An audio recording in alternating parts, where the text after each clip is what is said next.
الفسيخ غالي قوي، فقلت انزلكم الفيديو اللي جاب ملايين عندي بجد يا بنات. هتستفادوا قوي وتعملوا الفسيخ والبسارية بصوا في 24 ساعة وهتلاقوا البسارية استوت. تمام. اول حاجة انا غسلت البسارية اللي هو السمك الصغنون ده، تمام، وصفيته 5 ساعات يا بنات. وبعد كده رحت جايبه معلقتين ملح على معلقه شطه وفضيتهم كده عليه، تمام، لما كمان اتاكدت ان هو خلاص نشف بالمنديل. وبعد كده فضلت اقلب اقلب اقلب اقلب فيه، وهنزل ببقيه الملح والشطه كده اهو عليه. وبعد كده هجيب برطمان نضيف، تمام اهو، واروح حاطه البصليه كلها فيه اهو. عايزه اقول لكم يا بنات طعمها هيبقى تحفه. ده نص كيلو بسارية، تمام، ده نص كيلو بسارية، طعمها هيبقى تحفه. هو يوم واحد بره و5 ايام في التلاجة، يوم واحد في الحر ده بره و5 ايام في التلاجة. وبعد كده طلعي كلي منها.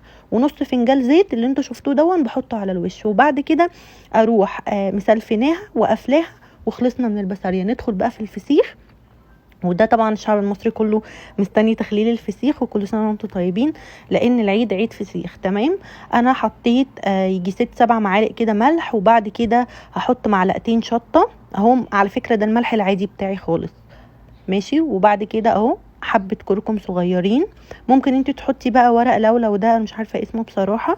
عادي، شطه ناشفه عادي اللي تحبيه يعني. بس انا ده اللي متاح عندي، وده بصراحه اللي والدتي على طول بتعمله بيه، والفسيخ بيبقى طعمه حلو قوي.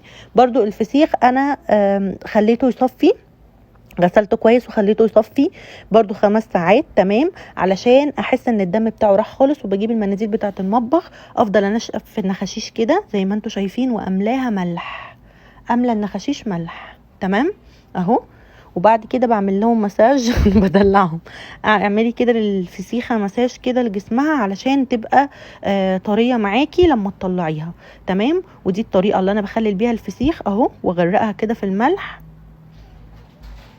اهو، والف بقى ايه بالرول، وغيره وغيره وغيره وغيره. وهخلص بصوا هفاجئكم في الاخر، هتشوفوا الفسيخ بجد تحفه اهو زي ما انتم شايفين كده. بس اهم حاجه تقفليها كويس. وهخلص بقيه كل الفسيخ بنفس الطريقه يا بنات. اهم حاجه تكون نخاشيش السمكية، اهم حاجة متصفية كويس وناشفة يا بنات وما فيهاش دم، والفسيخ هيطلع معاكي تحفة تحفة. اعمليه بالطريقة دي. روحي هاتي كيلو 3 سمكات بدل مثلا ما تشتري كيلو من بره. روحي هاتي 2 كيلو لو مثلا انتوا عيلة، والله العظيم اقسم بالله هتاكلي فسيخ تحفة تحفة لو بالطريقة دي تحفة. ملحوظة بس عشان البنات اللي ممكن تسأل، على فكرة الفيديو ده قديم، حتى شعري قصير فيه. الفيديو ده قديم تقريبا، كنا لسه في اول الشتاء، تمام. بصوا بقى هنا كده هسرع الفيديو عشان ما تملوش. هخلص كل السمك بالطريقه دي، تمام. اهم حاجه بس ما تزهقيش ولا تغلبي. والله يا بنات بالظبط بالظبط عايزاه يستوي بالظبط 15 يوم او 10 ايام. يعني 10 ايام وافتحي عليه، ابتدي هاتي من بكره او من بعد بكره مثلا واعملي وافتحي عليه على اول يوم العيد. هتاكلي فسيخ واسمك انت اللي عاملاه وضمناه في البيت ونضيف، تمام. بصوا كده انا حاطه 4-5 شنط في بعض جوه، واهم حاجه تخرجي الهواء منهم زي ما انت شايفه كده. وحطيت كل الفسيخ جواه، وهمسكهم برضو بالرول كده، افضل الف فيهم اهو زي ما انتوا شايفين كده. لا هنا كان ضفري اتكسر عادي يعني اهو، تمام. وهحطها في علبة كبيرة واغطي عليها واشيلها فوق التلاجة. ولا ريحة يا بنات، والله العظيم ولا ريحة ولا اي حاجة. وعايزة اقول لكم هتكوني ضامنة ان انت عاملاه في البيت تحفة وسهل جدا، طريقته سهلة جدا جدا جدا زي ما انتم شايفين. اهم حاجة السمك يصفي شوية او يصفي كويس، اغسليه وسيبيه 5 ساعات زي ما انا بقولك كده.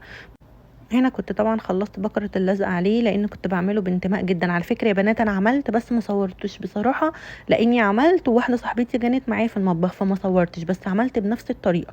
وهنا بقى كنت نظفت المطبخ طبعا من الريحة، وقلت اعمل لنفسي كوباية شاي. و